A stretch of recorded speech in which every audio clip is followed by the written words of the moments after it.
Links to previous episodes are given in the video description, so don't forget to like, subscribe and share the video. His Moon, His Prisoner. Episode 5. Chapter 21. Asher's P.O.V. I had been in the gym all night, but after coming out and walking into the hallway of the school I realized something strange was going on with all the students today. All the boys and girls, both human and werewolf, all seemed happy. They stood clinging to each other as if they would die if they were separated. Before entering this weird atmosphere, I changed my path and started walking towards the canteen. I was not the least bit interested in knowing why they were acting like that. As I reached near the canteen, it was even more ridiculous than before. Some of the boys had roses hidden in their pants pockets in order to suddenly surprise the girls in front of them. On the other hand, some girls were giving roses to their boyfriends, unable to hide the redness of their faces. Every couple was giving each other a tight hug. "What is going on in school?" I asked, getting irritated at seeing this environment and not being able to find a reprieve. "Today is the start of Valentine's week. Today is Rose Day. I came to learn about it when I went to the store yesterday," Leo replied as he came from the other side. I had already mind-linked and called him, but he must have sensed my irritation from afar.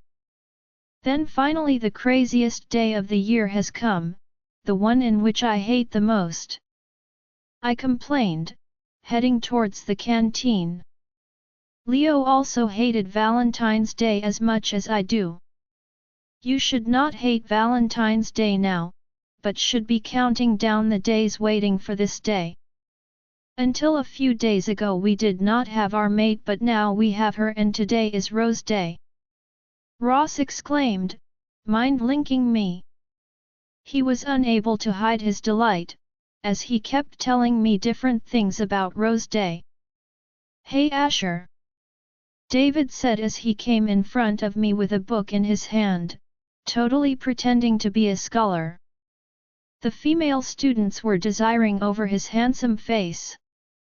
"You keep walking around with a book in your hand when your purpose is not to teach," I remarked, rolling my eyes.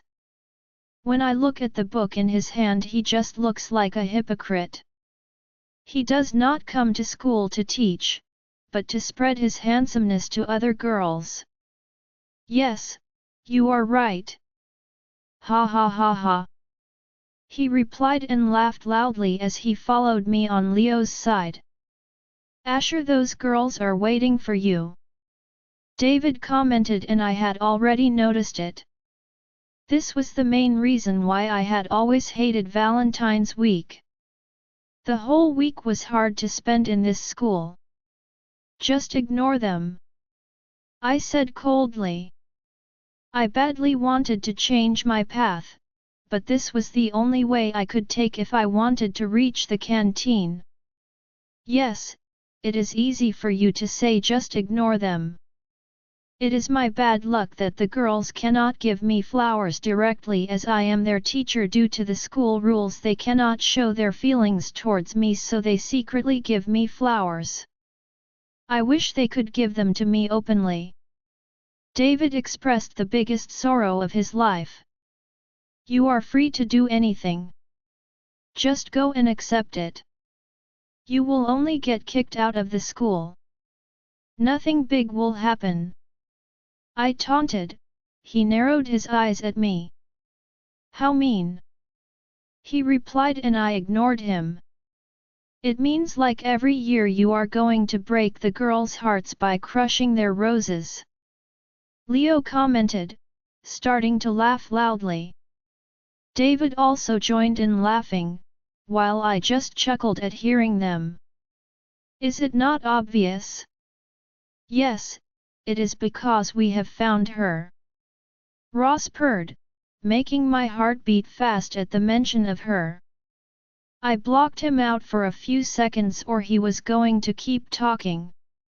Are you going to celebrate Rose Day? I asked Leo, which caused him to shut his mouth. No, I will not. Leo quickly replied, looking away from me. Beta Leo, did you really think that you could hide your mate from your alpha and his cousin? Don't even try. It's useless.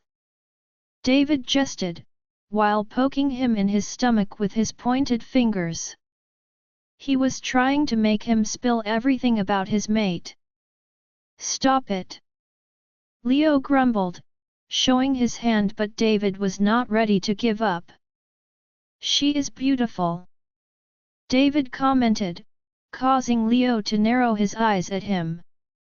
I said stop it or I will start talking about your mate. Leo replied, smirking at David. Now it was David's turn to keep his mouth shut. As we walked into the canteen near the talkative, clingy girls, I swiftly started to ignore those who were trying to give me the roses. David and Leo came beside me as they could keep them away from me. They very well knew I did not like anyone to touch me. No matter what gender that person was, werewolf or human, I never liked to touch. Ross and I grew up like that. Every year they would throw flowers towards me as I was walking past, but I never took any from them. Their flowers were in my path and I had to crush them in order to get away from there. Their very well-known flowers are going to be crushed under my feet, but they always tried. We were already in the canteen and as the last flower was being crushed under my feet, the sweet addictive scent of hers, that flower they kept tossing at me, yes, but with the added spiciness of ginger, hit my nose and Ross was looking at her too. Ross quickly got active to see her. No, we never liked anyone's touch, but only her touch, Ross hummed in my mind. My heart was beating fast to see her in her school uniform. Nothing had changed about her, but something was different. She had also noticed the flowers that were going to be crushed by my feet, but at the same time I noticed something. What the is that in her hand?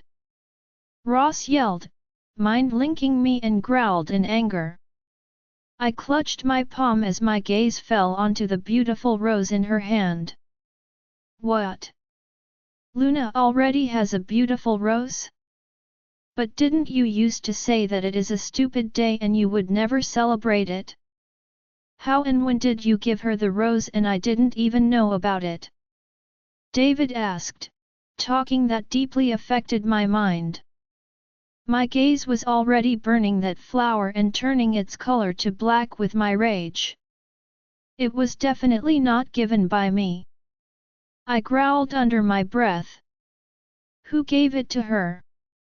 Leo slowly inquired. Bella turned her eyes away from the flower under my feet, passing by me like I was a stranger to her. She ignored us. Ross screamed in anger. Out of anger I crushed the only flower that was left under my feet. I looked back to see that she had gone outside to the seating area and was sitting with Lily in one of the chairs available outside the canteen. I think I know the reason, David said. I looked back at him.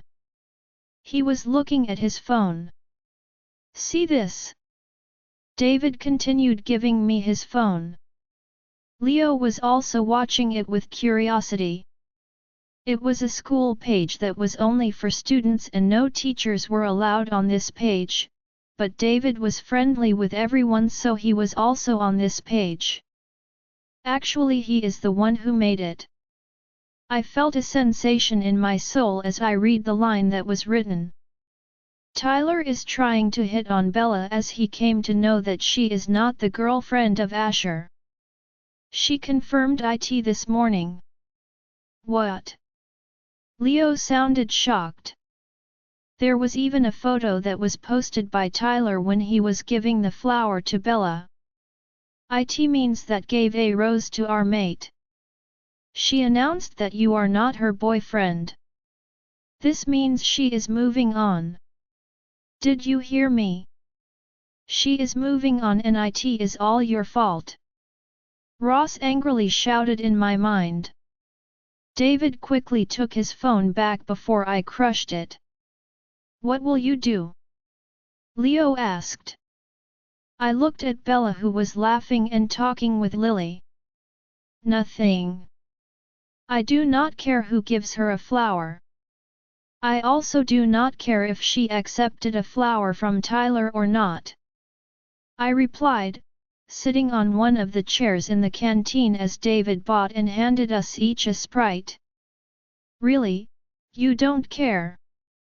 David asked as he raised his eyebrows indicating towards my wolf claws that had come out as I was scratching the table with them.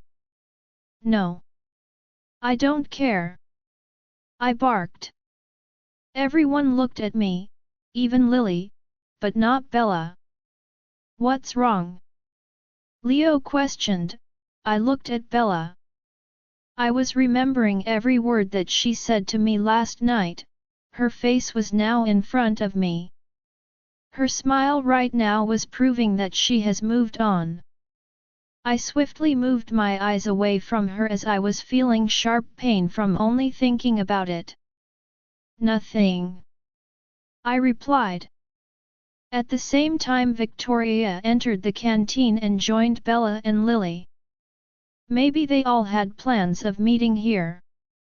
As always Victoria got flowers from the boys. They must have secretly given them to her on the ground. After all, who can deny her beauty? Leo noted and David was looking at her hand. She had more than 10 flowers. He quickly moved his eyes away from Victoria as she also noticed him watching her. I was looking at Bella who was totally ignoring my existence in this canteen. I am trying to connect to her wolf, but she is blocking me.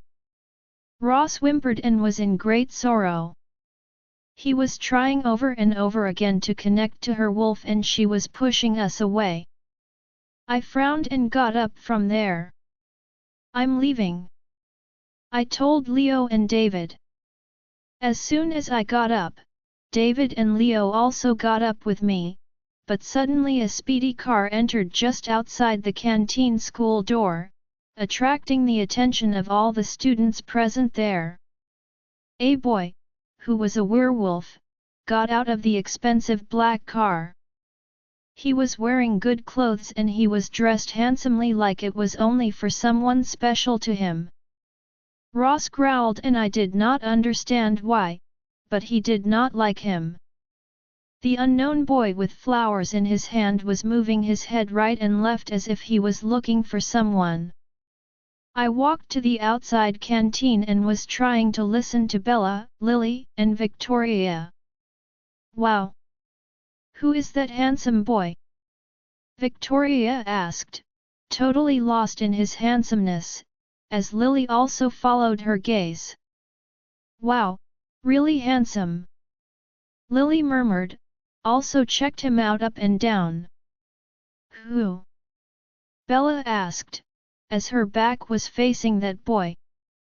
Look back. Lily and Victoria said together. Bella looked back and she got up from her seat, her eyebrows joined and then raised in surprise. Did she know him? Was he here to see her? Oh my God! Jesse! Bella shouted in shock and called him Jesse. She knew him. Jesse? Ross asked, while raising his brows in displeasure. I hate his name. Ross said. I hate him, I replied, while watching the expression of that unexpected male. Bella! He shouted louder than her. Running towards her at full speed he pulled her into a hug and not just a hug, but a tight hug. He picked her up from the floor holding her in his arms, lifting her in the air, like he was going crazy.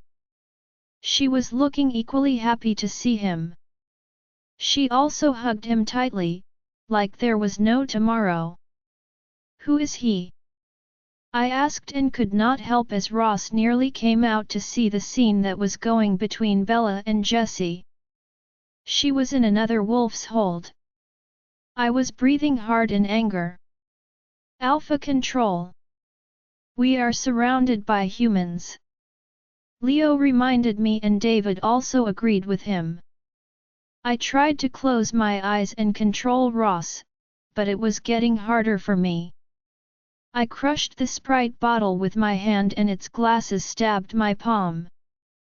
Blood was flowing from my hand, but I did not feel any pain. My eyes were fixed on both of them. My legs automatically started to walk towards them to tear both of them apart. "Asher, no!" David said, and Leo tried to grab my hand, but I pushed both of them away. Ross was on the surface and in a few seconds he was going to tear apart this unknown wolf that was touching Bella. Third person P.O.V. Both Leo and David were getting nervous seeing Asher out of control, but so were Lily and Victoria. Everyone had an idea of what was going to happen next. Victoria, David, Lily, and Leo all looked at each other in panic, and then the girls ran towards Bella and Jessie before it was too late. "Bella, why don't we sit and talk?" Victoria and Lily urged as they pulled Bella back from Jessie's grip. Before Asher could push Jessie or did anything more that could harm him. Bella's back hit Asher's chest and he held her waist quickly, not letting her fall. He closed his eyes immediately, trying to control himself. Having Bella in his arms and inhaling her scent was helping to calm Ross. As Asher touched Bella, she realized all the emotions rampaging inside of him. She recognized that his wolf had gotten out of his control.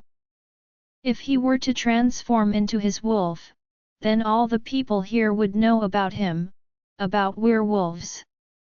She did not try to move from his grip at all, she just stood there allowing him to hold her. Jessie was looking at the two of them and found out that the man standing behind Bella was none other than her mate, who was now out of control as he hugged her. He was watching Bella, who was letting Asher touch her, as it also proved that he is her mate. She never liked anyone's touch. Jessie smiled to see her with her mate, but what was surprising as her mate was an alpha. Bella had never told him about finding her mate. She was wisely trying to calm him down with her wolf. Leo, Lily, David, and Victoria were all looking at the powerful couple in front of them, who were looking so beautiful together. Leo quickly clicked a photo of them together. Lily noticed him doing this. Asher opened his eyes. They were now back to his normal blue color, but he still did not move his arms from around Bella's waist. Bella had also opened her eyes, having realized that now the danger had passed. "Let's go, Jessie," Bella said, smiled, and moved away from Asher. Jessie heard the growl that had escaped from Asher directed at him. He was getting angry once again that Bella was holding Jessie's hand. "Bella, is it okay for you to hold my hand in front of your mate?" He was looking at me like he would like to kill me. He is an alpha and there is no doubt in my mind that he would do it. Jessie whispered to Bella. "Ignore him," Bella replied, making Asher furious as he could hear the entire conversation. Leo and David could feel the tension in the air as their alpha's eyes were fixed on Bella and only Bella, who was continuously ignoring him and smiling at the unknown wolf. They all were sitting in the area outside of the canteen. Jessie was surrounded by all the hot girls. "Why don't you introduce us to your handsome friend?" Victoria said to Bella, poking her. "This is Jessie, My old friend. We used to study at the same school, then I had to move and change schools 4 months ago. Bella filled in Lily and Victoria. Well, I think Jesse likes you as his eyes have not left you for a second. Lily giggled, causing Jesse to blush. He did not deny that he liked her. Bella only rolled her eyes as she already knew he liked her. They were all laughing and talking, forgetting the fact that at the other table a few feet away the boys could hear them. He is a beta. David suddenly announced, as his eyes were fixed on Victoria, who was looking very interested in Jesse. The visitor had a bunch of flowers and it was obvious that he brought this bouquet for Bella. I did not know that I would meet 3 beautiful girls at the same place, so now my heart is hopelessly lost. I cannot give these roses only to Bella, but all you girls deserve these. Jesse flirted, picking 3 flowers from his bouquet. He gave a rose each to Victoria, Lily, and then Bella. Leo and David's eyes were fixed on Lily and Victoria, who were jumping to get the flower from the handsome boy. It's really beautiful. Thank you very much, Jesse. Lily praised and Leo saw her eyes shining at receiving that rose. Suddenly Lily felt cold and lifted her eyes. She looked at Leo, who was glaring at her coldly, as he was indirectly asking her not to take the flower from him. She immediately removed her eyes from him in panic. What's wrong with him? He doesn't even recognize its beauty. He must think that it's dumb. Lily mumbled to herself, but Victoria heard her. She looked at Leo, at the same time she couldn't help but let her eyes move to David, who again removed graze from her. She smiled sadly. What's wrong, Victoria? Jesse asked, holding her hand. Nothing, I am just happy to get this flower from the younger one. It is so beautiful and unexpected that I am getting flowers openly as you are not my student. It is a good feeling. Victoria answered, with a little laugh while looking at David. Oh my God, I still cannot believe that you came here to see me. You drove for so long and far. Bella exclaimed. Jesse turned his head to her, showing how interested he was in her. Asher could not stand it anymore as Ross was again going to break free of his control. He walked out of the canteen swiftly. Leo followed him. David was the only one who was there left to watch. He also got up. After observing Victoria's rose, he also walked out of there. Asher entered the garden alone, having stopped Leo from following him there. He wanted to be there alone. That was when he noticed the rose bush, and it had a single beautiful red rose. Touching it softly, he was thinking about the smiling face of Bella when she was looking at the rose. It seemed she liked roses. All the girls like roses. Before he could think better of it, he extended a single claw, allowing him to pluck the beautiful bloom. He then pulled out his phone to message Bella. Bella, he only typed her name and could not write to come to me. He sat on the grass looking at the half-written message. What am I doing? He asked himself, closing his eyes and throwing the phone beside him in the grass. Suddenly he got a call from Bella and got up from the ground in shock. He was not expecting that she would call him after what had happened in the library. His heart was beating so fast as he answered the call. As he was about to say hello when he heard Jesse's voice, not Bella's. Let's spend a night together, Bella. Jesse said to Bella. Asher clearly heard his every word. They were going to spend the night together. He wanted to hear her reply. what she would say. "Yeah, sure," she replied, and Asher's phone slipped from his hand. "They will spend the night together." Ross had also heard it. "Yeah, sure, we all will join you," Bella replied, and Jesse smiled to hear. He looked at Bella's phone, which was in his hand, seeing that Asher had already cut the call.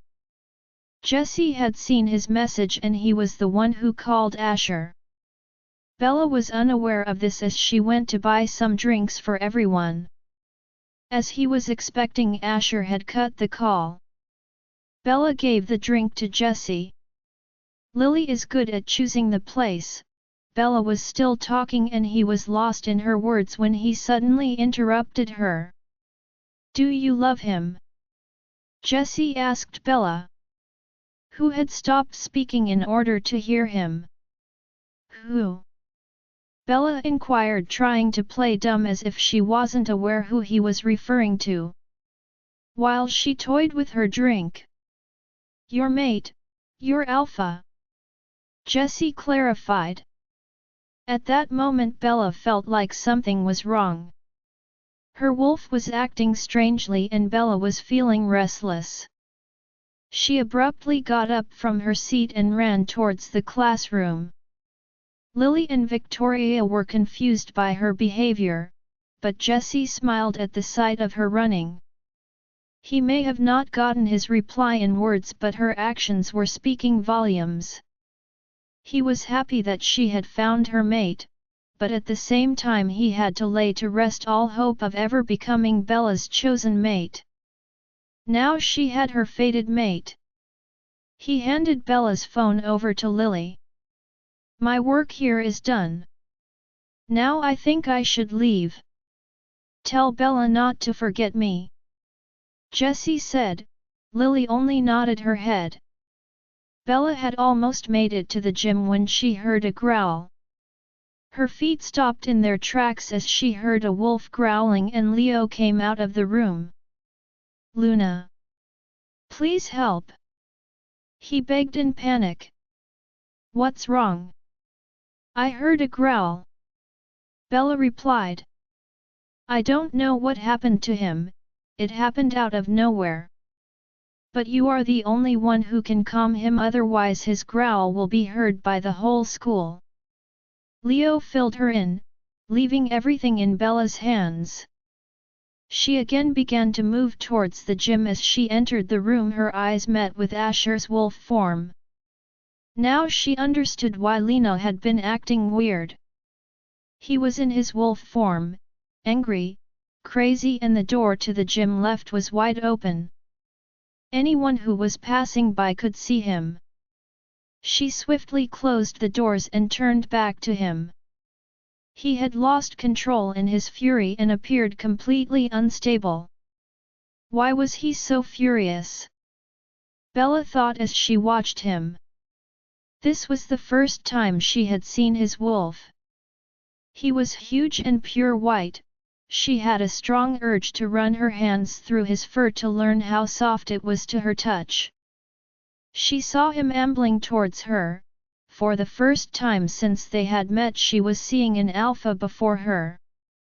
His aura had filled the whole room with his ire. She slowly started to back away in dismay, but the doors were closed and she could not open them now.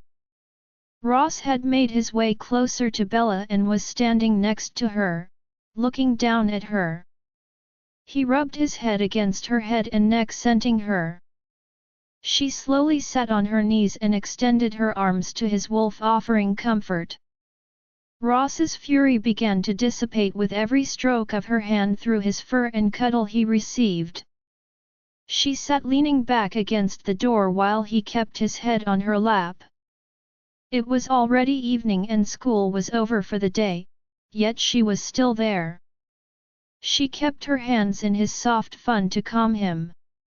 While comforting him, she had closed her eyes, enveloped by his addictive citrus and sage scent, letting it lull her to sleep there on the gym floor. Asher sat there watching her sleeping for a long time, as he had already turned back into his human form, but she had not stirred. He moved away from her lap and drifted closer to her face. She was sleeping deeply, forgetting that she was still in school and alone with Asher. Tugging the red rose that he had plucked for her earlier, placing it in her hair, he moved closer to her lips. "Happy Rose Day," Asher whispered, softly kissing her lips without waking her. Hugging her tightly and cradling her head on his chest, they both slept there, spending the whole night together in the gym. Bella's p.o.v. I buried my face into the pillow even further, but it wasn't soft like it usually was. It smells like fresh citrus and smoky sage. Why does my pillow smell like Asher? I moved my cheeks more, trying to focus on my sleep, when there was a knock on the door that must have woken me up to begin with. It was followed quickly by another 4 knocks. Even though I was sleepy, I was trying to ignore it for the longest time before it became impossible to do so. I slowly opened my eyes, blinking a few times to adjust to the light when I realized that I wasn't in my room. I shot up into a sitting position, looking all around me, turning my head here and there to realize that I was still in school. I did not know when I had fallen asleep while calming Asher's wolf yesterday. Asher? I did not see him anywhere. Was that all a dream? Was he really not here? I had been misguided between dreams and reality. They had mixed together and I was no longer sure which was which at this point. Where was that pillow where my face had been resting this whole time? I was definitely dreaming.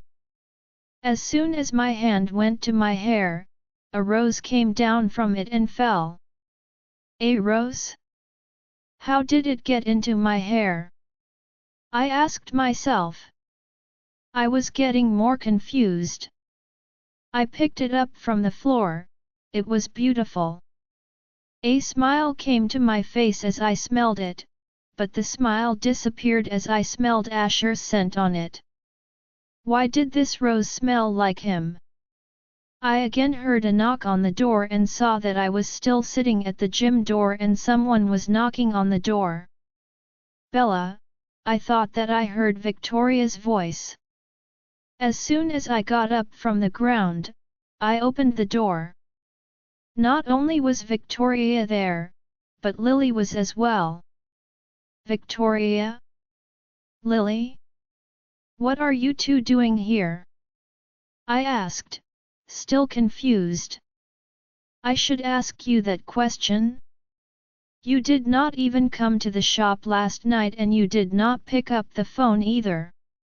I was worried about you. Lily complained and I was surprised to hear her. It meant that it was now morning and I couldn't even go to the shop. Oh God, what would happen to my income? Please forgive me for making you worry, but did you not go to work this morning because of me? I asked Lily as they both came inside. Yes, I couldn't go to work because I was looking for you. Where have you gone missing to since yesterday evening? Today is Saturday, so what are you doing in school? Lily asked. I immediately looked at both of them to see that Lily was not wearing a school uniform. Both of them were wearing normal house clothes. I had also forgotten that today is Saturday. Off. Irritatingly, I made a strange sound out of my mouth and started scratching my hair. Forgive me. My only mistake was that I slept. I told both of them. They both started laughing at me. No problem. I just hope Asher did not go too hard on you as there is no bed. Victoria replied, my face turned as red as a tomato. You're thinking wrong. Nothing happened between us. I immediately tried to defend myself but she did not believe me.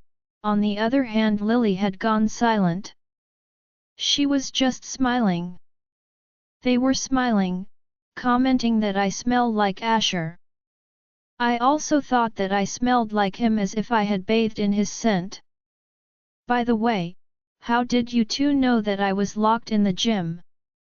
I asked as the three of us came out of there, heading towards the athletic fields. I got Leo's call a few minutes ago. He told me that you were in the gym. He must have gotten ordered by his alpha. Lily had already asked me about you, so I immediately called her. Victoria replied. I felt as if I was not alone in the room until 5 minutes before my eyes opened. Asher had stayed until then. My whole body smelled like that. When had he left? I am glad to hear that he has some humanity, as he told us about Bella.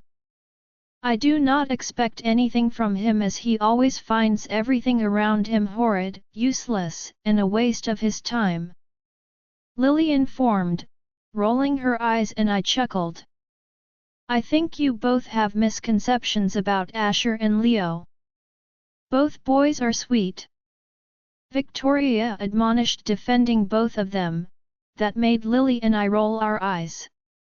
We very well know what kind of boys they are. Lily and I said together to Victoria.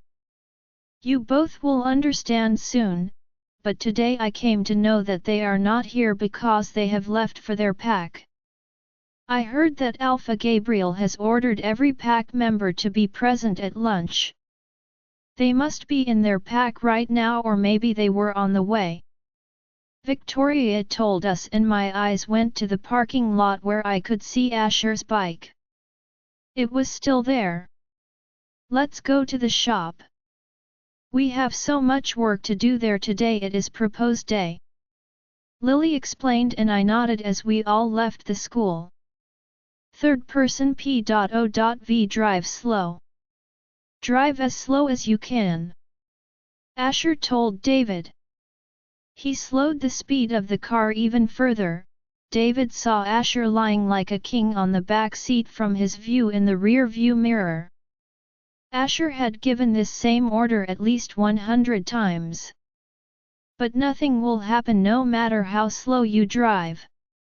At the end, we will still reach the pack within about 2 hours. There is no way to escape.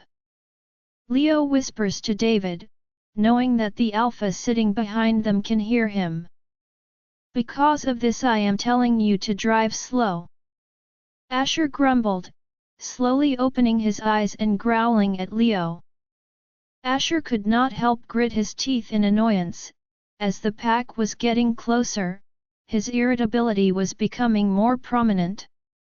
All three had left for the pack 3 hours ago, but had not arrived yet because Asher had repeatedly asked them to slow down. He had not wanted to go to the pack. Whatever you try, Alpha Gabriel will not let anyone have lunch before you arrive. David remarked, making fun of Asher, causing Leo to laugh. There were too many reasons that he was not ready to go back to his pack. Asher was very well aware that his father would not start lunch and that he would be waiting desperately for him. Oh! Now drive quickly. I will quickly have my lunch and leave the pack. Asher roared in frustration. With a big smile, David started to drive his car at the speed he wanted. In less than half an hour they had reached the pack where Alpha Gabriel had been waiting for his son. Asher! Alpha Gabriel said, hugging him tightly as soon as he got out of the car. Hey Dad, how are you? Asher asked, hugging him back. Leo and David bowed their heads in front of Alpha Gabriel without interrupting his moment with his precious son. Now I am feeling better as I can see my son who came to see me, but why are you so late? I have been waiting for you to arrive for a while now. At one point I was getting angry thinking that you would not be coming. Alpha Gabriel expressed his displeasure as they all appeared late. Now finally I will be able to hear how Alpha Gabriel will scold his precious son. Since childhood, I have never heard Alpha scolding him. Looks like my dreams will be fulfilled today. David told Leo through the mind link. Both of them smiled thinking this, but Leo knew what was going to happen. David was driving. Ask him, Asher replied, stepping away and giving a full view of Alpha Gabriel's face to David. David! Alpha Gabriel growled, sounding angry. David panicked seeing that Asher blamed all his wrongdoings on him like he always did. Asher smirked, looking at David's face. Leo was laughing secretly as he very well knew the situation would turn out like this. After all, they still had yet to hear Alpha Gabriel would scold Asher for anything. That day was never going to come. I am sorry Alpha, next time I will drive faster. David recovered, apologizing quickly to Alpha Gabriel before he became angered further. It's all right. Now come here. Alpha Gabriel said, giving him a big hug. David narrowed his eyes at Asher as he could never win against him. Next time I will try my best. David mind-linked Asher. I am waiting. Asher replied back. Let's go inside and have lunch. Alpha Gabriel stated, heading inside the pack house while everyone followed him. Other pack members were already there including the principal. Dad!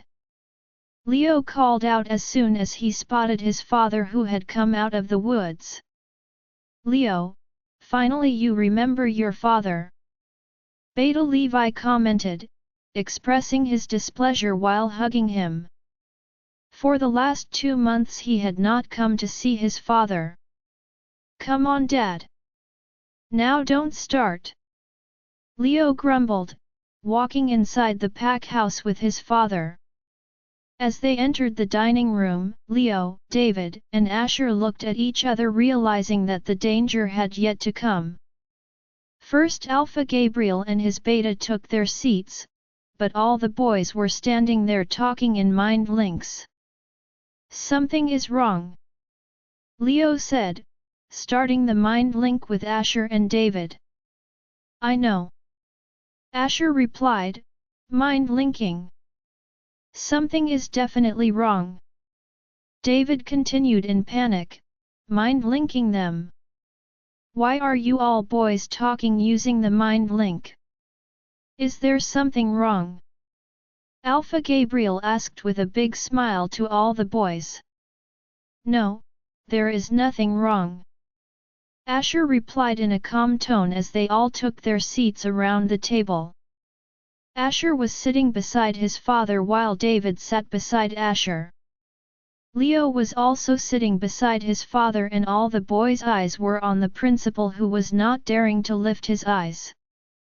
Omegas began to serve the food. All 3 of the boys were eating quickly, which did not go unnoticed by Alpha Gabriel and Beta Levi. How is everything going with school? How are your studies going? Alpha Gabriel asked Asher. That was always the start of everything conservation with his father, that was why he never liked to come back. It's good. You do not have to worry about anything. I am not creating any problems between us and the humans. Asher quickly replied. He did not forget to add that he was not messing with humans. He already knew that his father's next question was going to be about humans, so he cleared that up beforehand. And would you bother to tell me why your younger brother, along with other pack members, have been sent to Asher's maternal uncle's pack? Beta Levi asked Leo, which caused him to stop eating. You already know the reason, Dad, but you still continue to ask me. I do not think anything was hidden from Alpha and you, but I will still tell you that Noah was wrong in what he had done. He did wrong to a human. The worst thing was he asked Susie to use her power on Alpha Asher. Leo replied and Beta Levi slowly nodded. He was already aware of all of this, but it was their way of getting closer to the main point. Asher, Leo, and David again shared a look with each other. I do not think that the objective of this sudden pack lunch is this matter. I am sure this pack lunch has a whole other purpose. David mind-linked Asher and Leo, they both agreed with him. Let's leave. Asher mind-linked them, but it was late. So I can see that you boys are not ready to divulge everything, then I have to go to the principal. Alpha Gabriel said, causing everyone's utensils to stop and making the principal raise his head up to look Alpha Gabriel in the face. How is everything going in school? Alpha Gabriel using his alpha tone. The boys are telling the truth, Alpha. Everything is operating well, the matter with Susie was brought to your attention in a timely manner. Alpha Asher had handled the matter with the other pack members and punished them appropriately. Other than that, everything is fine, Alpha. The principal replied. Leo thanked the moon goddess that he did not mention anything about Bella. That's good. Alpha Gabriel said. All the boys sighed in relief. The questioning did not persist, he would not investigate further. The important thing was that he was not curious to know the reason what had instigated the mess to begin with. Everyone had their food peacefully and coffee was served at the end. And boys, what about your mates?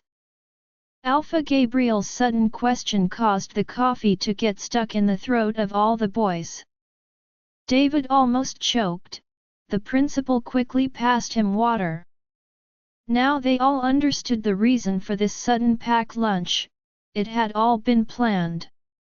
All the boys looked at the principal who had lowered his eyes as he had been the one who had to tell everything to Alpha Gabriel. Leo looked at his father's face that had a huge smile. Asher. Alpha Gabriel called his name to get him to meet his eye. He was looking at his coffee. Excuse me, but I am going to see Mom. Asher replied, putting the mug of coffee on the dining table. He got up from his chair and walked out of the pack house. Everyone was silent as he left the house as always to see his mother.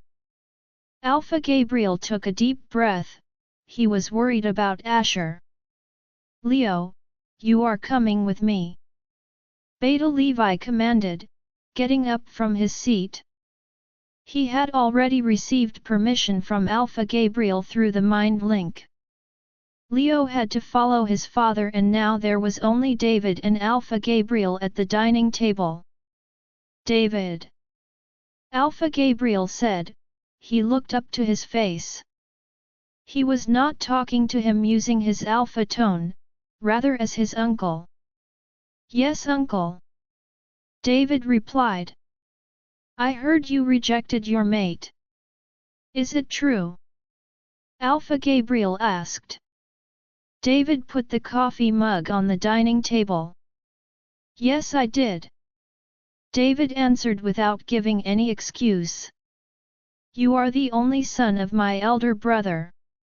After the death of my brother and sister-in-law, I took responsibility for you. I promised him that I would take care of you. If they were alive today and they knew that you had rejected your mate, they might have asked the reason why, but I will not ask you. Alpha Gabriel told. David was a bit surprised to hear him. Why? David wondered in a low tone. Because I believe that you will do what is right like it should be. I heard that your mate had not accepted your rejection, that means you still have a chance. I would like you to listen to your heart, not your mind. Hostility between two packs is a different thing. She is your mate and only made for you. Always separate her from everything else and the enmity of both packs. A mate is the best thing in our life and you should always cherish her. Alpha Gabriel explained to David with a smile. Before getting up from there he placed his hand on his head like David's father used to do. Alpha Gabriel exited the pack house.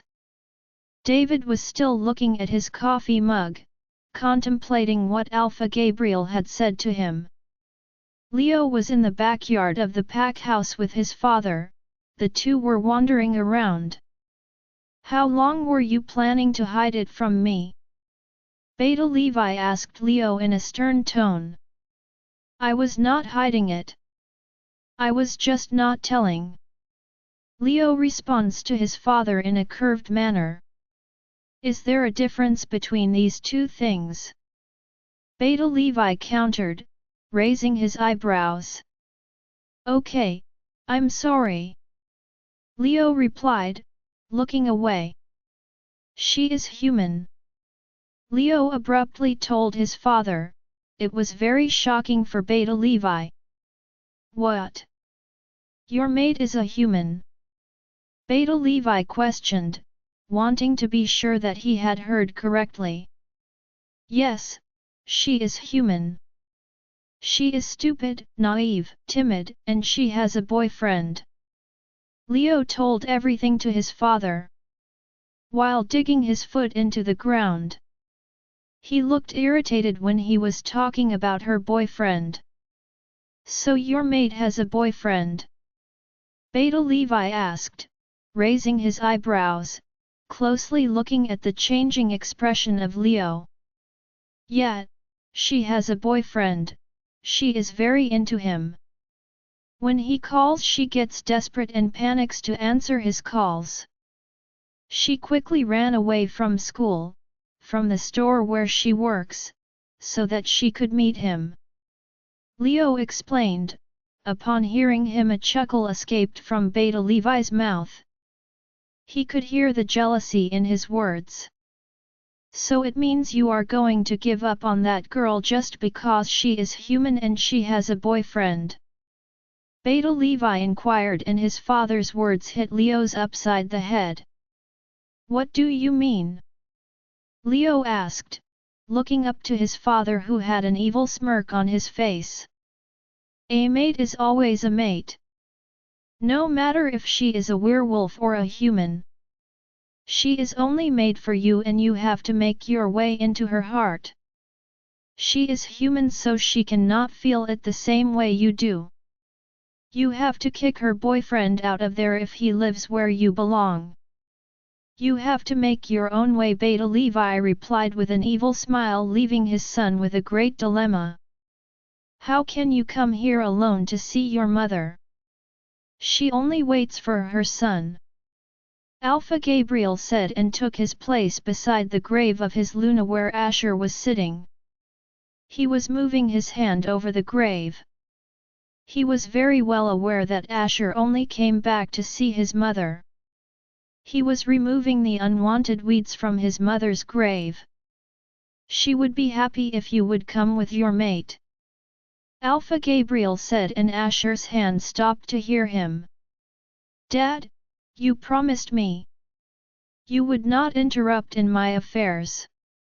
Asher reminded his father of the promise that he made when his mother died. Yes, I remember my promise, but I want to remind you. Never do anything wrong that will hurt your mate. Alpha Gabriel started to say and was about to continue. She is a lone wolf. Asher said, and for the first time in his life he interrupted his father when he was talking. There was hate and anger in his words when he said that, and Alpha Gabriel was shocked to hear him. The principal only informed him that all the boys had found their mates, but he had not told him that his son's mate was a lone wolf. Alpha Gabriel was thinking that maybe his mate was not beautiful like every werewolf wanted. But instead he came to learn that his son's mate was none other than but a lone wolf. Did you hear me? She is a lone wolf. Asher muttered to his father as he was still touching his mother's grave. The moon goddess chose not an ordinary wolf, but a lone wolf for his son. Yes, I heard you and your mother too. Alpha Gabriel replied, and Asher looked at his father. Leave it to me, Dad, like you always did. Believe me? Asher asked. Alpha Gabriel smiled as he looked at his Luna. Okay, I believe you. This is your last year in the school. After this, when you come back to the pack, you will be the Alpha. You will take my place. That means in just a few months. Your mom and I will wait for you. We want to see if you will come alone or with your mate.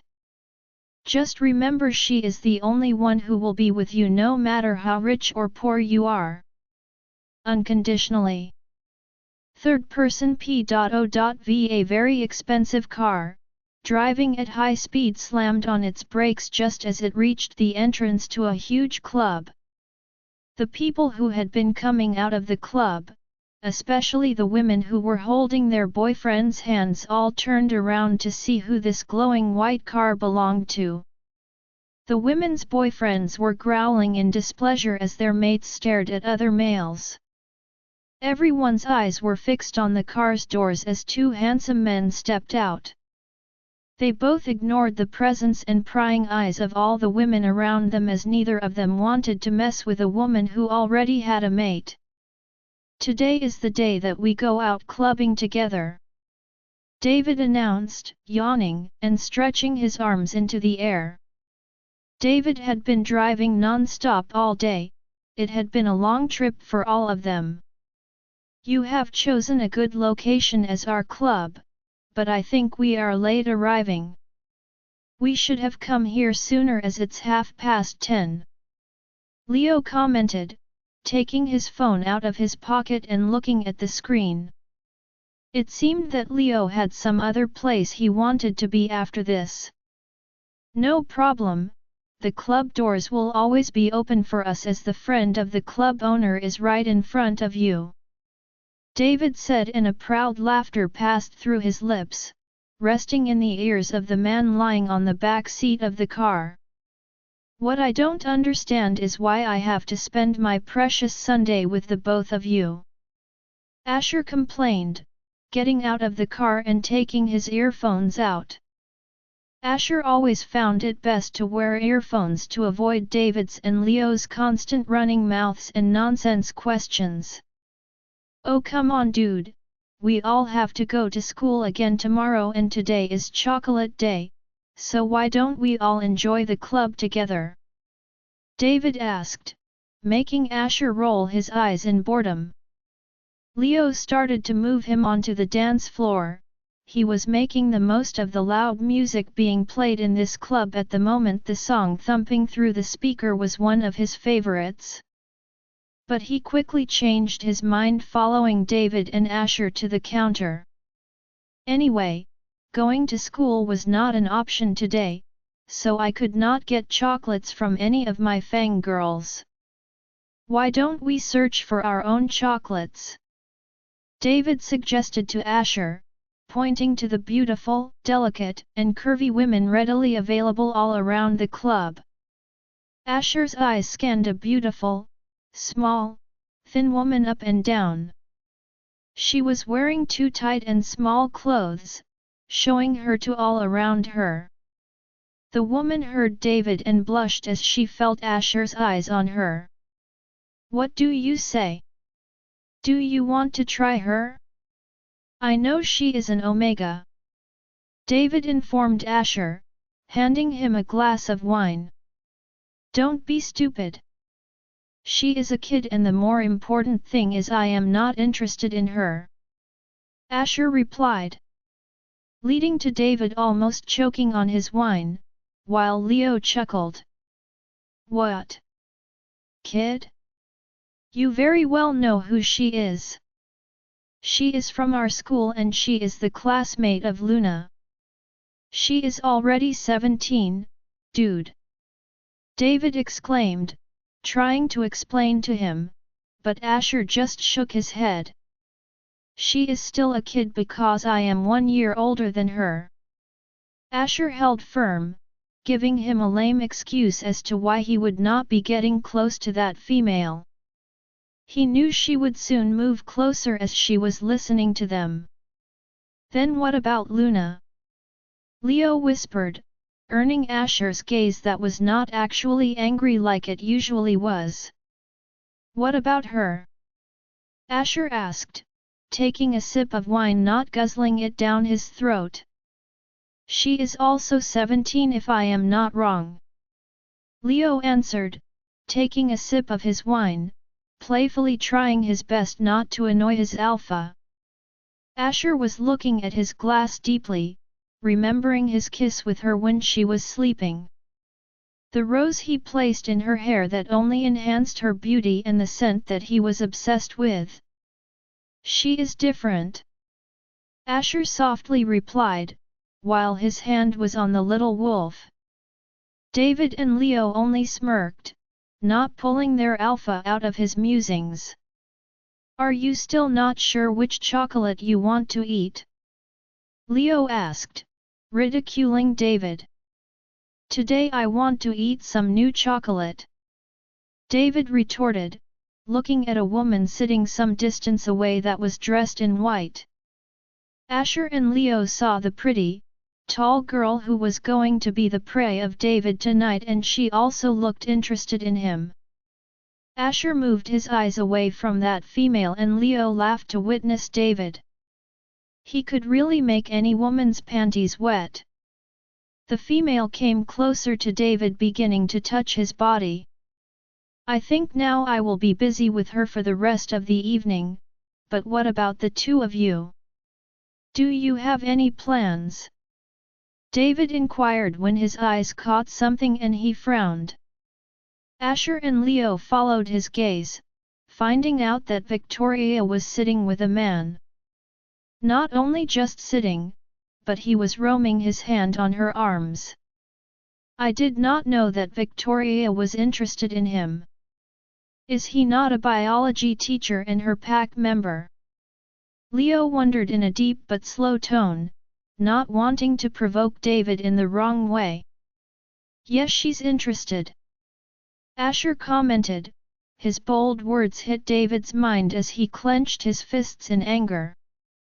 His eyes were fixed on the hand of the biology teacher that was on Victoria's arms. David swiftly removed his eyes from her, looking away from the couple. While Asher and Leo glanced at each other. Don't tell me he's going to kiss her. Leo muttered. As David heard about it, he quickly looked back towards them to find that the biology teacher was sitting next to Victoria, not across from her like before. His body language was clearly saying that he had planned to kiss her. The white-clothed woman was watching and listening to the entirety of the three males' conversation. I am sure she will not resist as she is letting him touch, Asher instigated, but did not get to complete his sentence as a smirk appeared on his lips when he watched David get up from his seat and charged toward Victoria. Leo chuckled lightly as he understood exactly what Asher had done. Where is he going?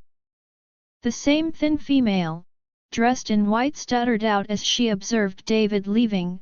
She was about to stop him there. He's going where he needs to be.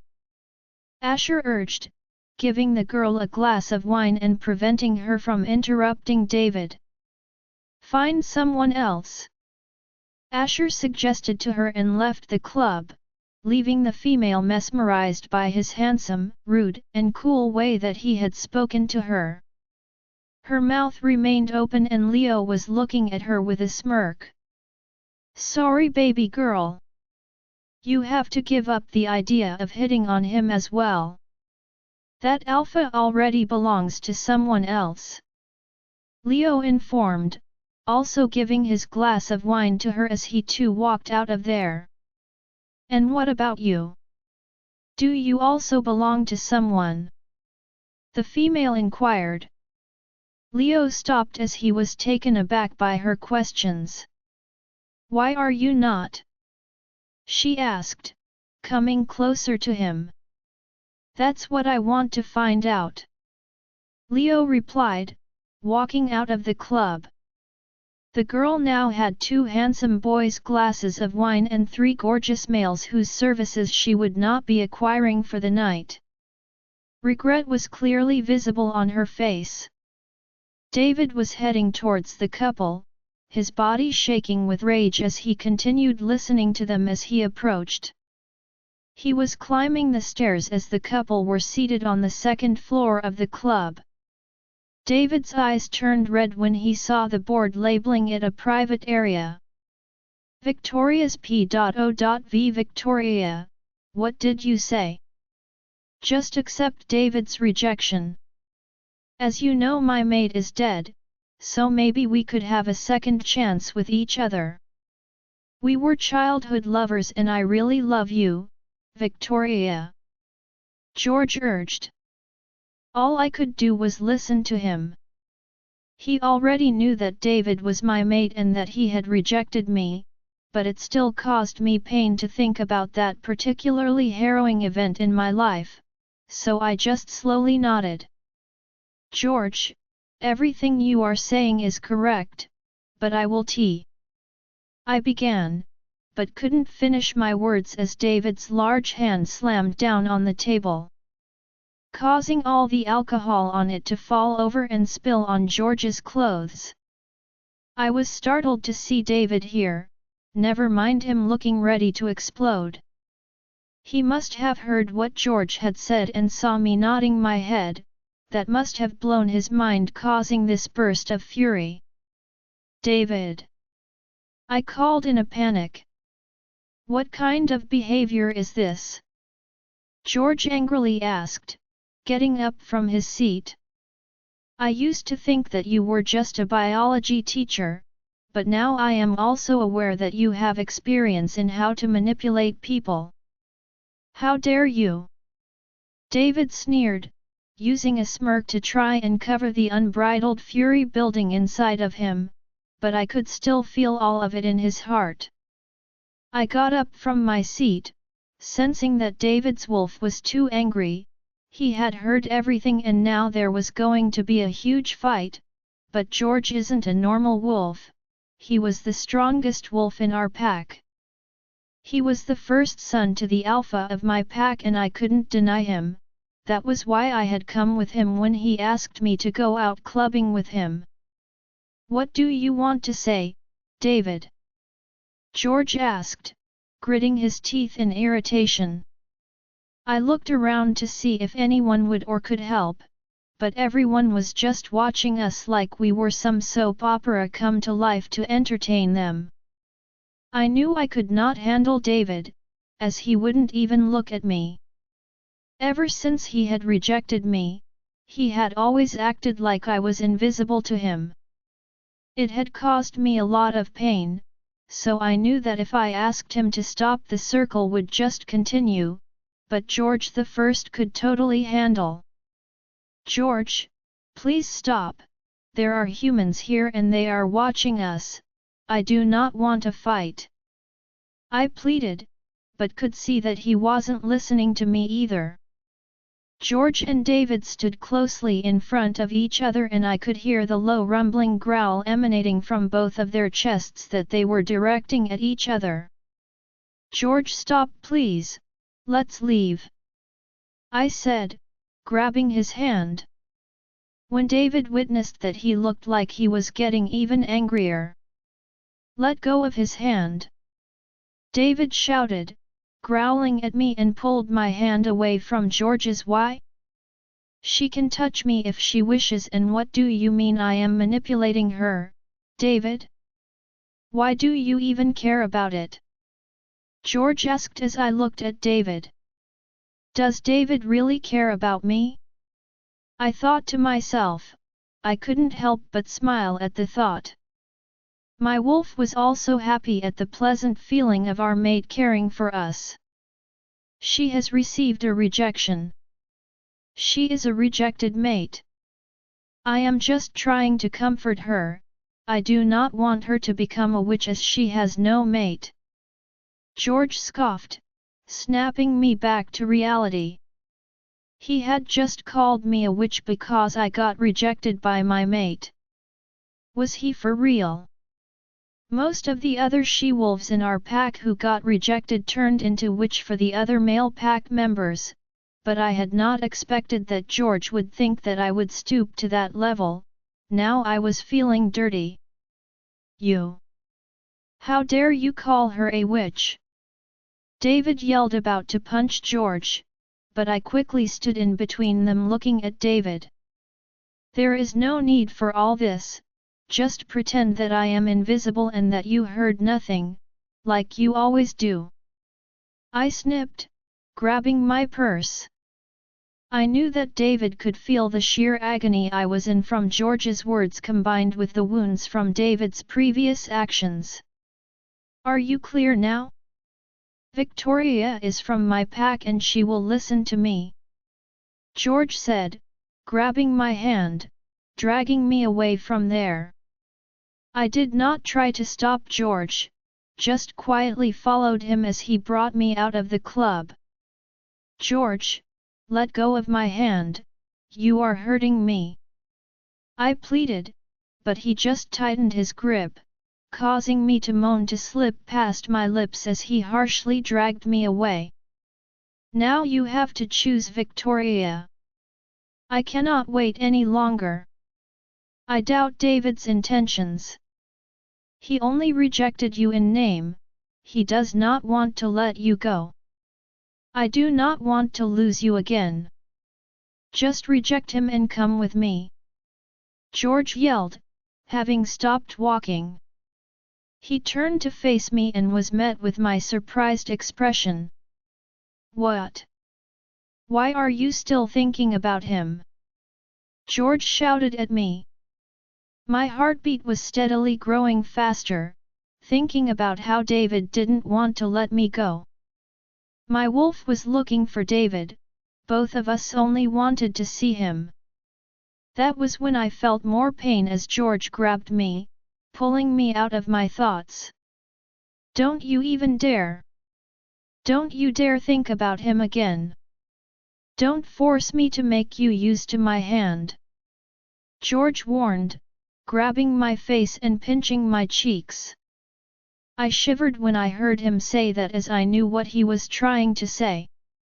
I love him. I whispered.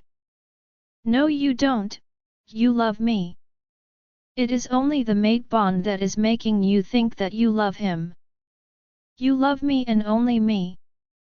George commanded, leaning in closer to kiss me, but I moved out of the way so he couldn't kiss me. So, you are really choosing this path, right? George asked, his voice sounded like he was warning me. What do you mean? I wondered. Let's go back to the pack and then I will show you. George said, again starting to drag me away. We got near his car and I was fearing what George was going to do.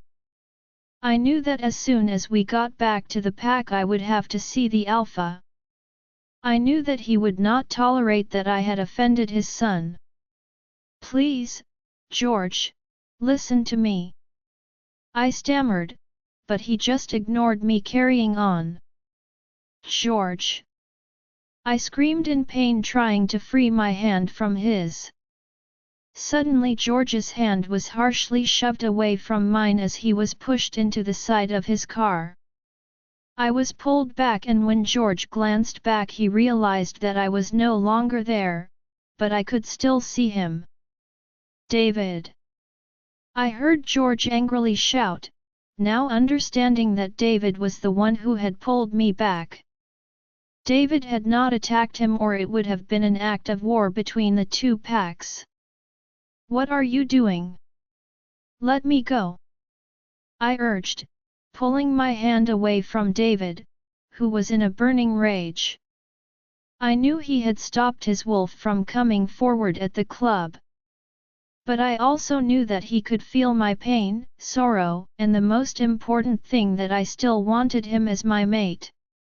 I had no idea that he had followed us out of the club and saw what George was doing to me. Let you go? Are you seriously asking me to let you go? David shouted at me, stopping and turning to face me as he clutched my face tightly. Yes, let me go. I need to go to him or he, I began to say, but couldn't complete my words as David gripped my face even tighter. You know what he will do to you, right? You know you're alpha, right? Your alpha will throw you in his son's room without giving it a second thought. David angrily roared. He was intently gazing into my eyes, but I already knew all of that. Yes, I know. I replied, which caused David to let go of my face that had now turned red. Why? Do you want to follow him?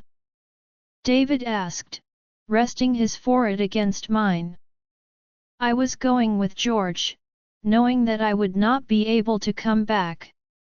That I would never be able to see David ever again, this would be our goodbye.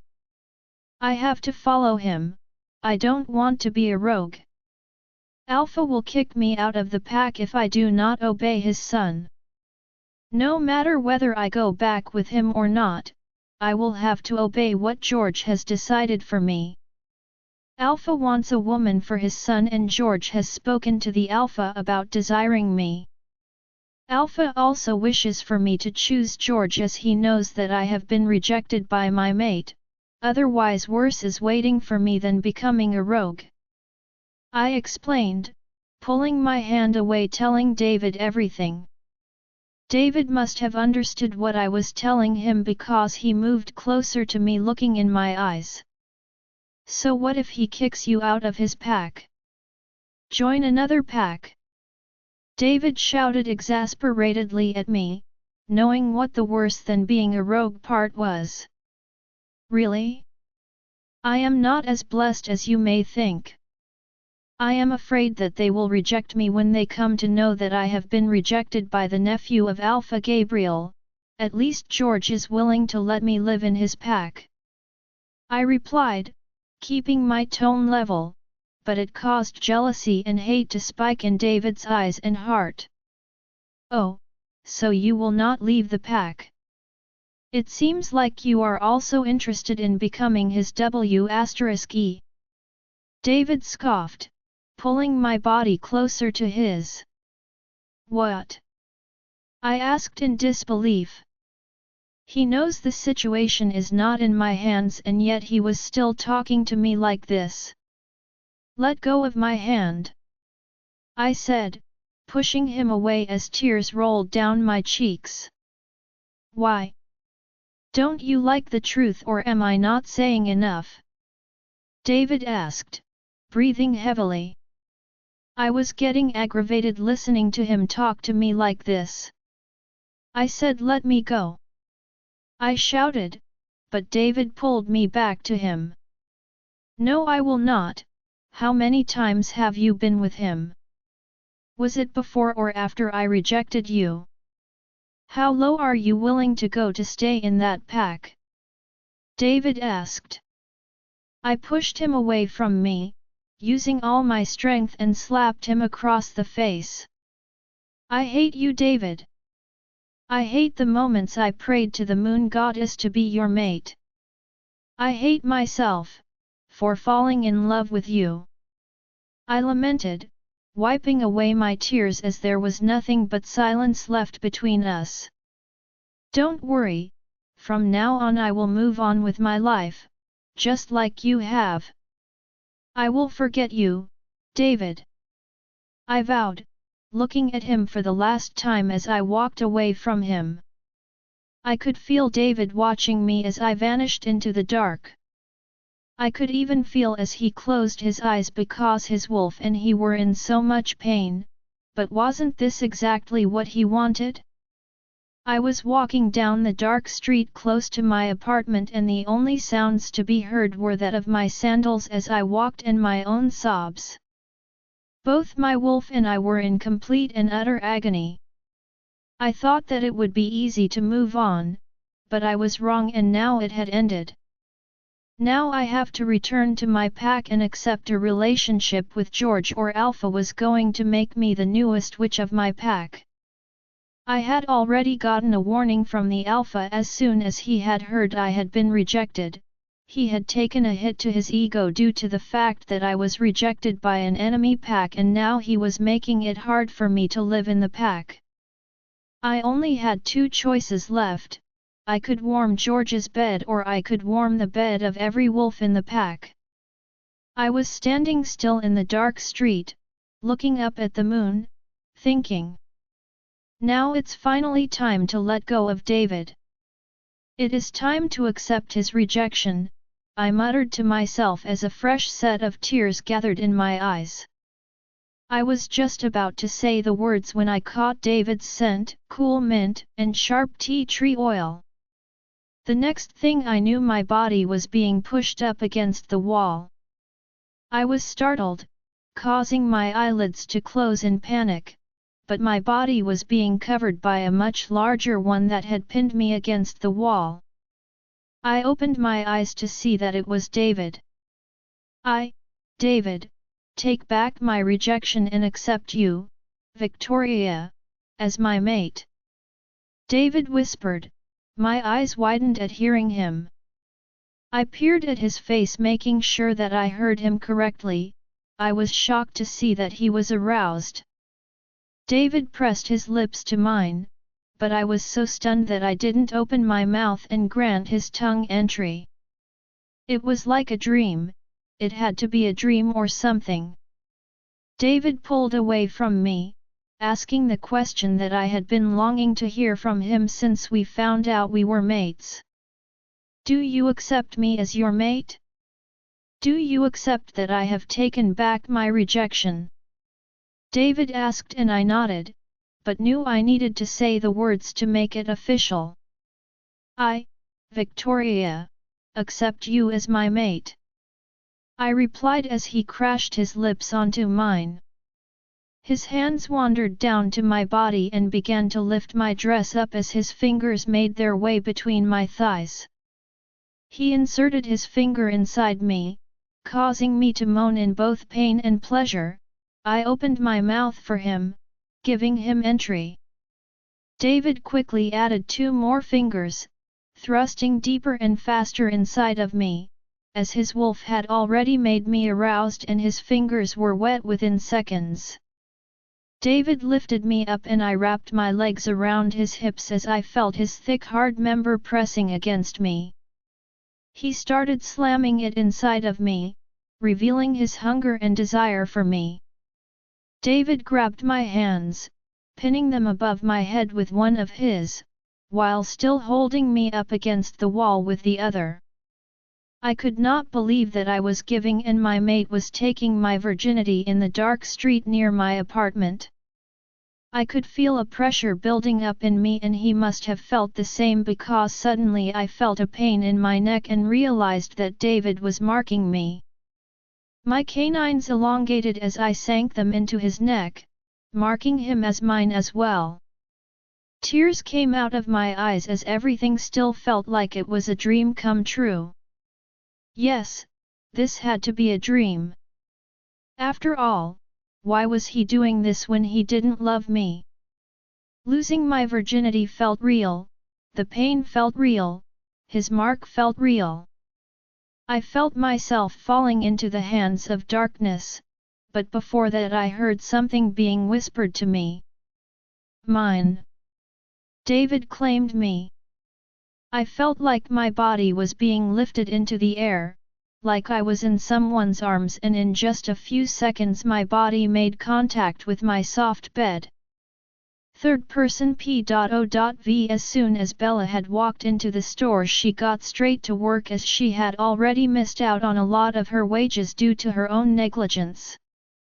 There was still about another 2 hours to go before school started, Lily was also busy working on the other side of the store. After about an hour of working, both Lily and Bella decided to take a break as there weren't as many customers in the shop.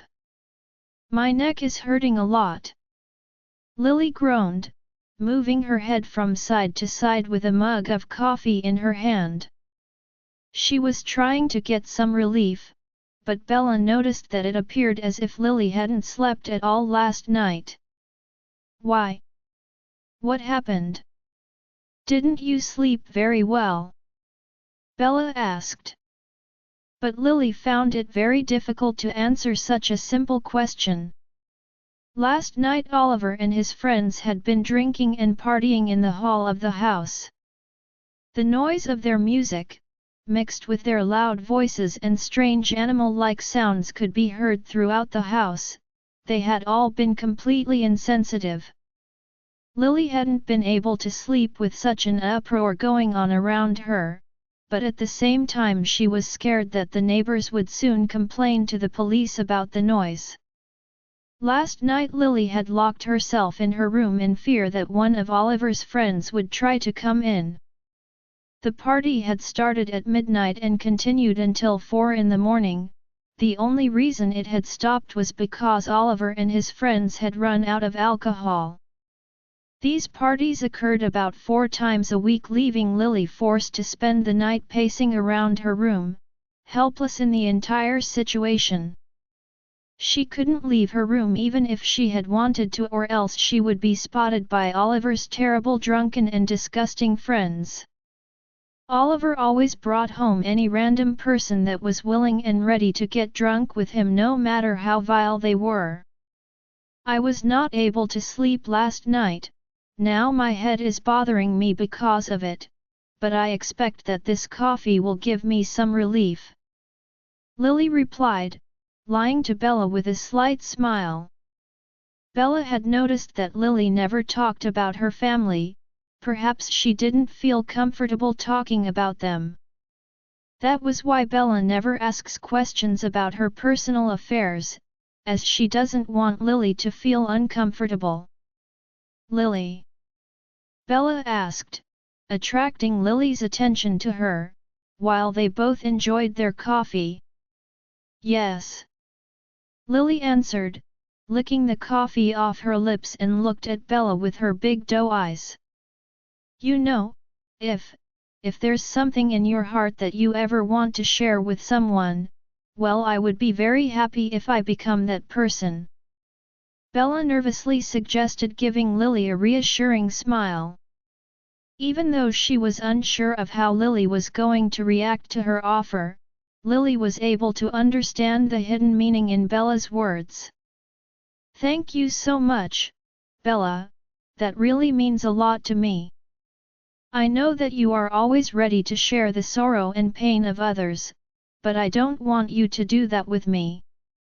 There is no short supply of problems in your life, and I don't want to bother or stress you out with mine. Anyway, my life is so different from normal people that if I tell someone everything, they would just laugh and say that I was telling them the storyline of a movie instead of my life," Lily remarked, making Bella smile sadly at her. "Okay, in all honesty, I know that all of it is related to your family. The day we first met I heard what Tyler and the others were saying. They were talking about your mother and father, but don't worry, no one's life is perfect. My life is the biggest example of that," Bella replied, taking a deep breath, trying to encourage Lily. A small half-smile came to the corner of Lily's lips as she nodded at Bella. They both got up after finishing their coffee and went back to being busy with work. "Bella, soon it's going to be my birthday. Would you like to join me?" Lily asked, slightly hesitating as she had no idea of how Bella was going to react to this. "What? Your birthday is coming up? Oh my God, that's great news." "Yes, of course I will join you," Bella excitedly replied. Lily was both shocked and happy with Bella's enthusiasm. It has been a long time since I had a friend, and now it will be wonderful to be able to celebrate my birthday with my best friend. Lily acknowledged while smiling. Even though Bella could feel Lily's sadness, she pretended like she didn't understand what she was talking about and gave Lily a big hug. Yes, this year we will celebrate it together, Lily announced, hugging Bella back. Well, where are we going to celebrate your birthday? Bella asked, as soon as they had gotten to the counter. Would you like to come to my home? Lily asked, having already confirmed that thankfully Oliver wasn't going to be there.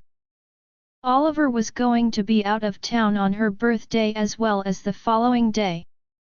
So Lily was thrilled at the prospect of celebrating a peaceful birthday with her friend.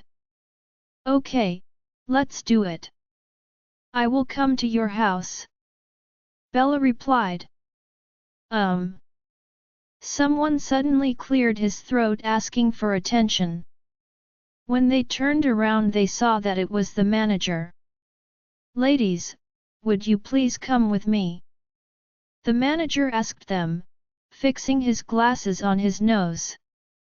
They both looked at each other, following him to the other side of the store. We didn't make any mistakes, right? Lily whispered. I don't know. I don't believe so. We were talking because there was no one here, Bella whispered back.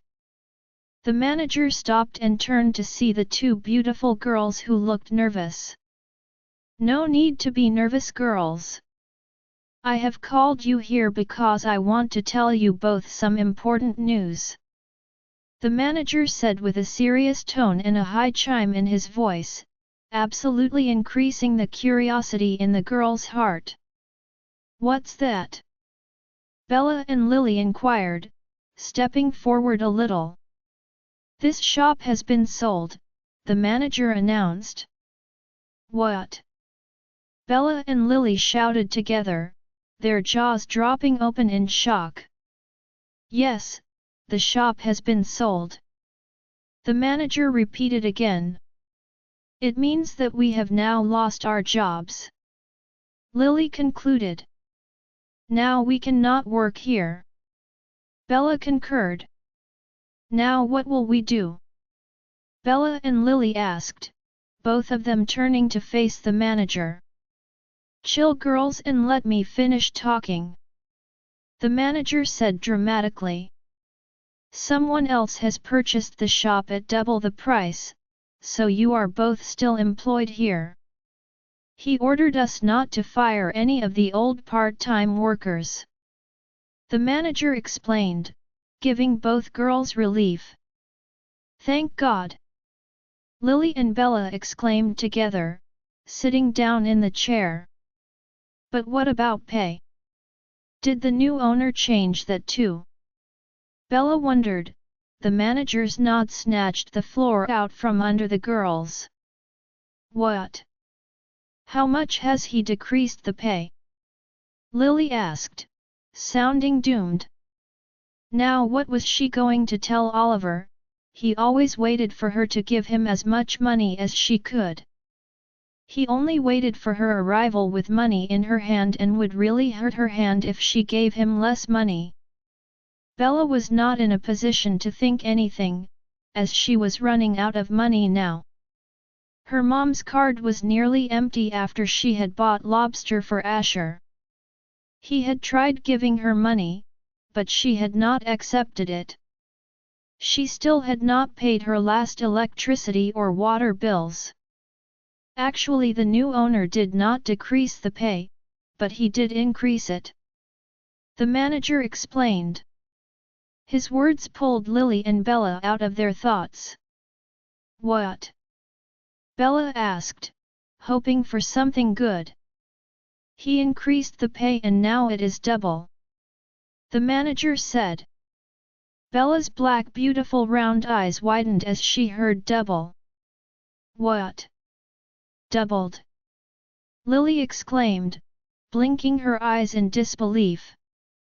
Yes, he has already deposited this month's pay into your bank accounts, you both can check. There is also a bonus because you girls did amazing work during Valentine's week. Now enjoy your raises and work hard. The manager urged, giving a warm smile and motivation, then he left. Lily and Bella looked at each other, still surprised, and immediately pulled their phones out.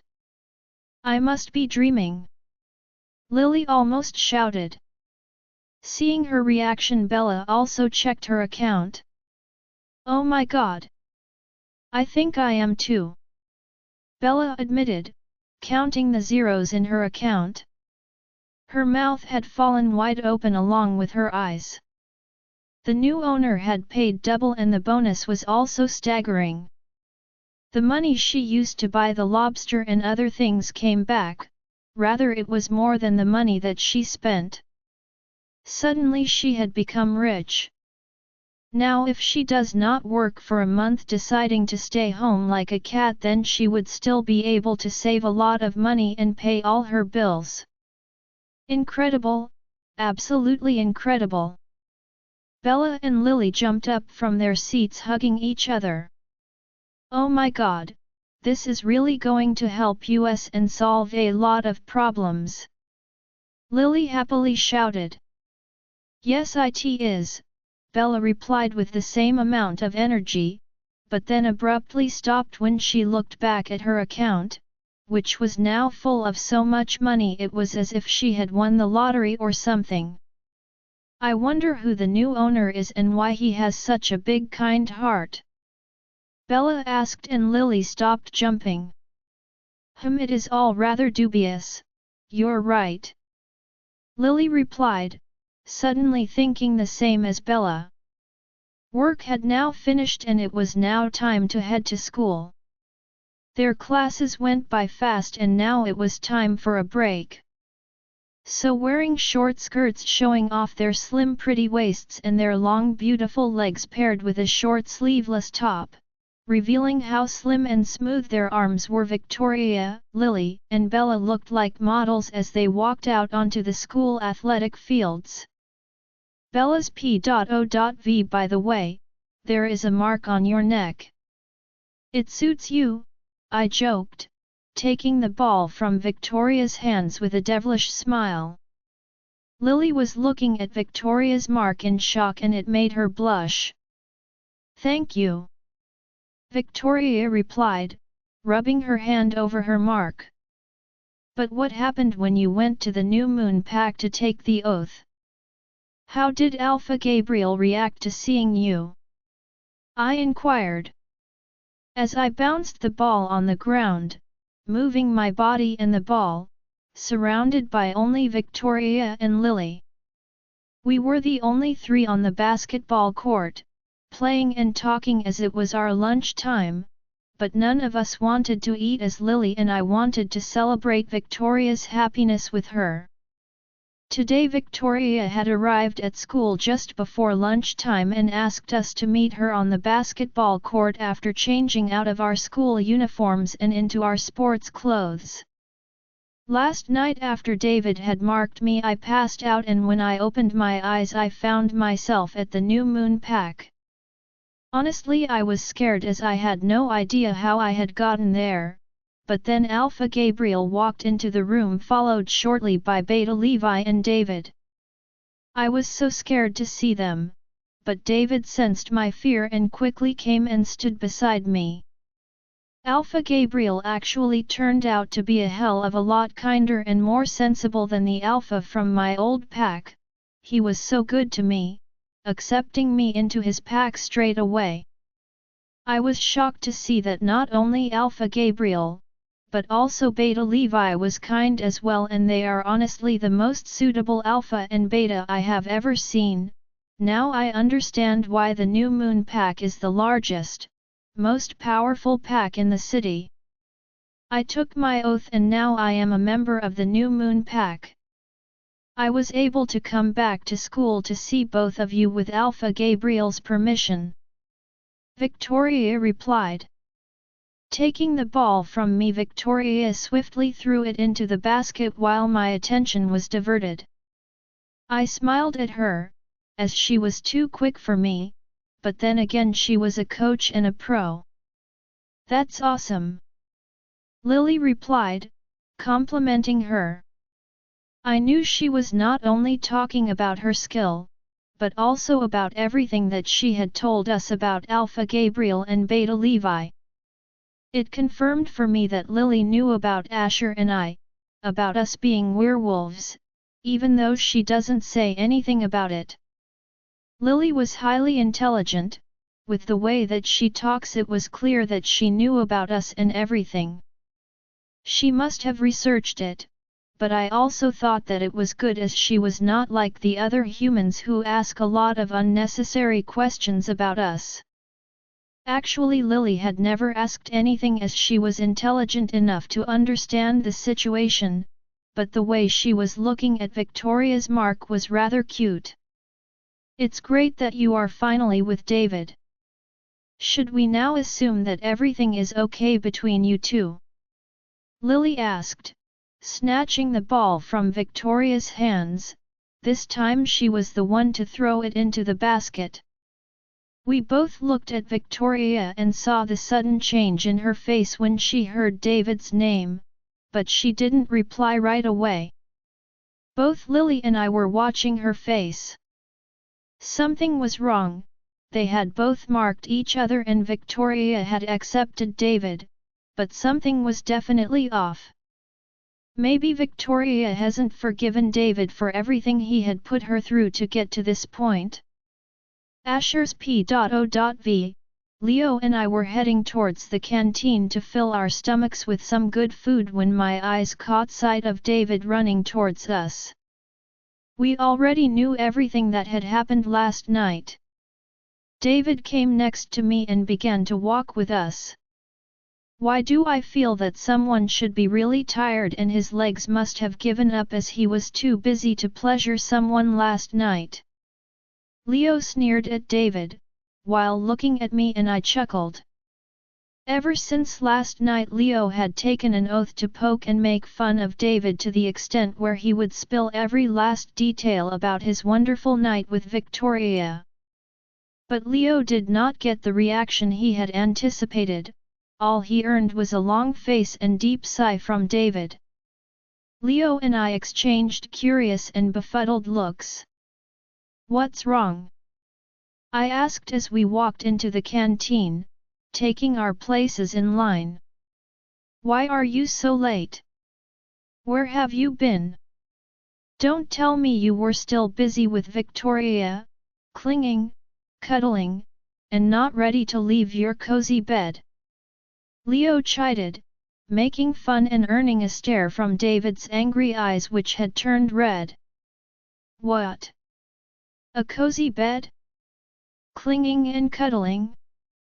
Ha ha ha, David irritably scoffed, letting out an angry laugh which caused fear in the mind of his fangirls who were going to come to him with an offer of coffee like they always do. They all stayed away from him as they could not understand what had happened to their sweet, handsome, smiling teacher to suddenly turn him into a scary psycho.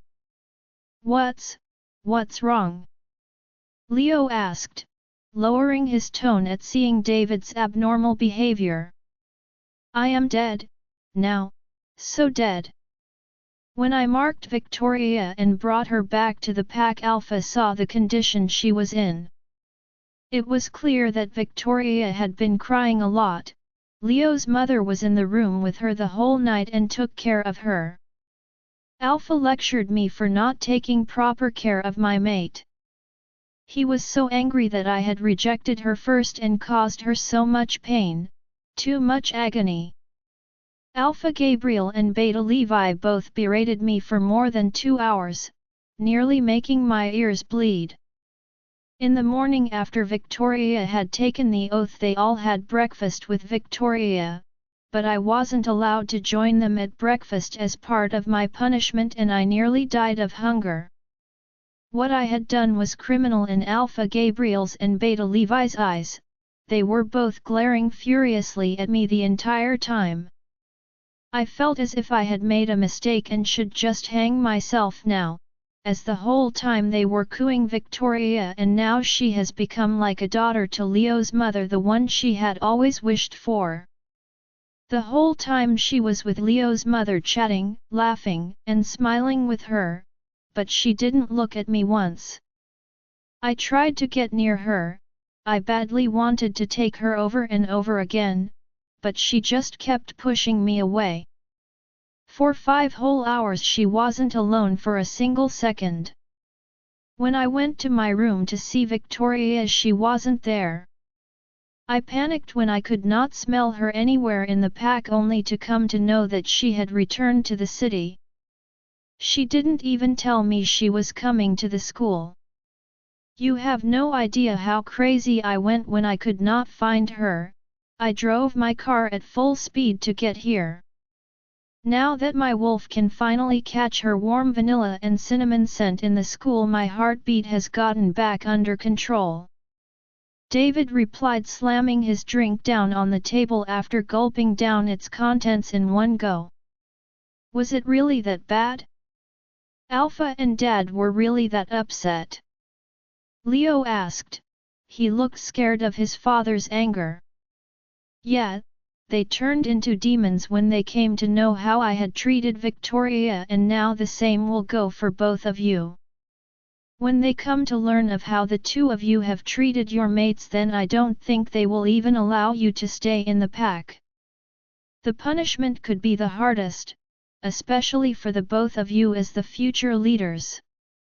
David replied, pointing to Leo and I. We just rolled our eyes and began eating our food, without any shame.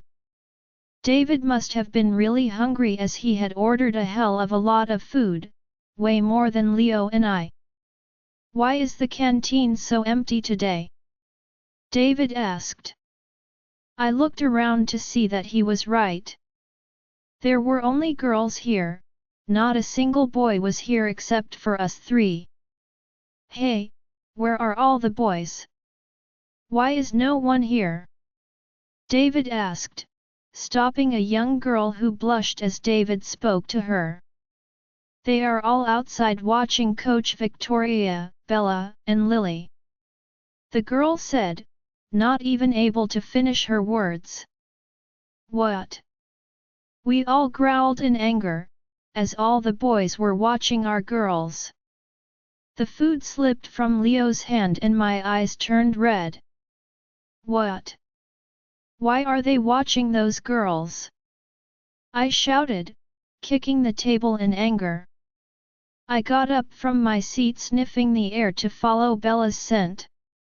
All the girls cleared out of our way, creating a path through the canteen as no one dared to get in front of us, as Leo and David were equally boiling in rage to hear what was going on.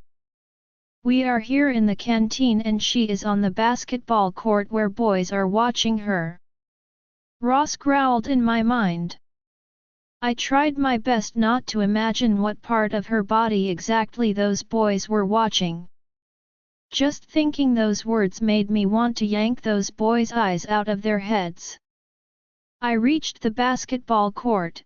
All the boy basketball players, including the other boys, were watching the game that was going on in the athletic complex. Those who were werewolves already sensed my presence and walked away from there quietly, but those who were human were handled by Leo, who kicked them hard, making them scream. Don't dare to come here again!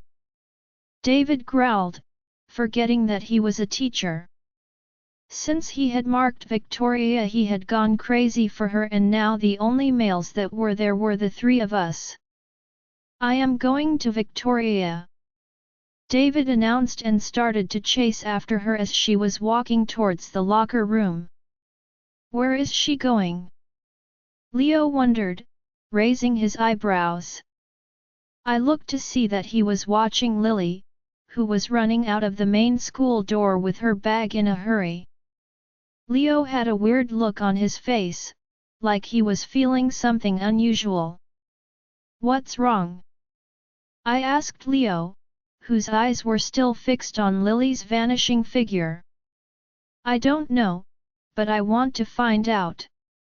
I'll be back soon," Leo affirmed, running out of the school, following the same path that Lily had taken. Something was definitely wrong with her. I just shook my head looking back at the basketball court. The first thing that caught my eye was Bella. She was holding the ball in her hands and trying to throw it into the basket. Maybe she was bad at this game. Her long legs, sweat-covered chest, and waist were enough to make anyone stop breathing. The sweat rolled down from her neck to her chest was so attractive. She looked at the clouds that looked like it was going to rain. The cold wind was blowing through her long black hair. Pulling a rubber band from her pocket, she tied up her hair as she looked like she was not ready to leave the court before putting the ball in the basket. Stretching her body in the air, she bent to pick the ball up from the ground. "Hey Bella! Need a partner?" Taylor shouted from afar. She smiled at him. "Yeah sure, come." Bella started to say and was about to call him over before I pulled her back, placing my hand over her mouth, stopping her words. I felt her breath stick in her lungs from our sudden touch. "No need," I replied to Taylor in a warning tone as he quickly changed his path to another, leaving her alone in my hold. I removed my hand from her mouth as she turned to face me. The weather was changing rapidly. Soon it was going to rain. After 2 long days, I was finally getting to look at her face up close. Over the past 2 days she had completely ignored me. "But I need," she replied, pushing me away from her, about to call Taylor for a game. "No, you do not need to," I assured, pulling her back and raising her hand with the ball. Wrapping my one hand around her thin, smooth waist, we threw the ball together into the basket. The first drop of rain fell on us and we both glanced up. It was really raining. I stared down into her face to see that she had closed her eyes and was enjoying the feel of the rain. There was a smile on her face. Today I decided that the rain could be so beautiful when it fell on her skin. The most beautiful. I felt her shiver as my fingers played with her lower belly and she opened her eyes in panic, but without looking at me, she moved away. I need to leave," she muttered, walking towards her bag that was on the bench. My eyes were on her revealing back, waist and chest. As she turned, her chest bumped into mine, sending an electric shiver through my body as I was standing right behind her. Her eyes met with mine and I quickly wrapped my arm around her waist. "Let's play," I whispered as the rain finally started. I was looking at her neck and I licked my lips. "Now I do not want to play anymore," she replied, trying to push me with her small hand. I pulled her closer and my face closer to her lips. "Why? Are you scared?" I asked, making her angry. "Don't make me laugh. Who is scared of you?" she replied, getting irritated with her red lips that were now wet with the rain. "Bella, let's go." I heard the annoying Taylor's voice, who was in his car.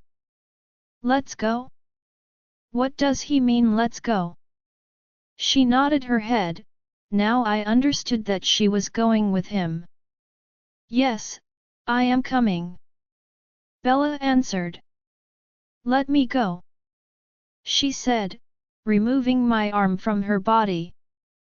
"What does he mean?" I asked, clutching her hair in anger, trying not to be too hard. "What do you think?" She inquired, looking into my eyes. Why is he taking you home? Why is he giving you roses? Why is he acting like he is dating you? I shouted in fury as I clutched her arm to hold her completely. She was taking a deep breath and was not saying a single word. I was getting more furious with her silent reply. Reply to me. Now. I growled, but she was not ready to submit. She would never submit. Maybe what you are thinking is right. She replied, not clearly saying that she was dating him. I nearly lost control at that moment listening to her. I growled in outrage, pulling her hair up. I leaned down to kiss her. Those wet lips were softer than anything.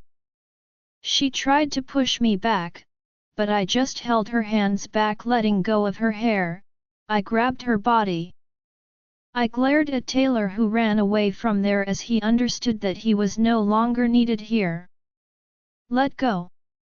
He is watching. Bella scolded. She tried to shout, thinking that he was still watching. Why? Ashamed in front of your new boyfriend? I smirked. She was taking an angry breath after hearing me. I am not like you, Alpha Asher. I do not change boyfriends like clothes. Susie, Jessica, and I don't know who was before them. Don't think I changed my taste so quickly. I am not rich like you, so I cannot change boys daily in my bed, Bella sneered. Ross boiled in anger at the thought of another man in her bed. I just wanted to devour her whole, starting with her big mouth. I slammed my mouth on hers, clenched her jaw as she was refusing to open her mouth for me. Biting and sucking, totally her mouth with my tongue, I made her breathless in my hold. Letting her breathe and moving her hair from her face, my eyes met with her angry ones. Soon your big mouth will be in trouble, hold it in front of me, I said as she wiped her lips where I had kissed her. There will be no next time, she screamed, pushing me away with her tiny hand. She released her ire by kicking my legs and walking away from there with her bag. There will always be next time, Ross and I said together. Join our Facebook and WhatsApp group for more updates, link is given in description. Rest audio book will be continued in next episode.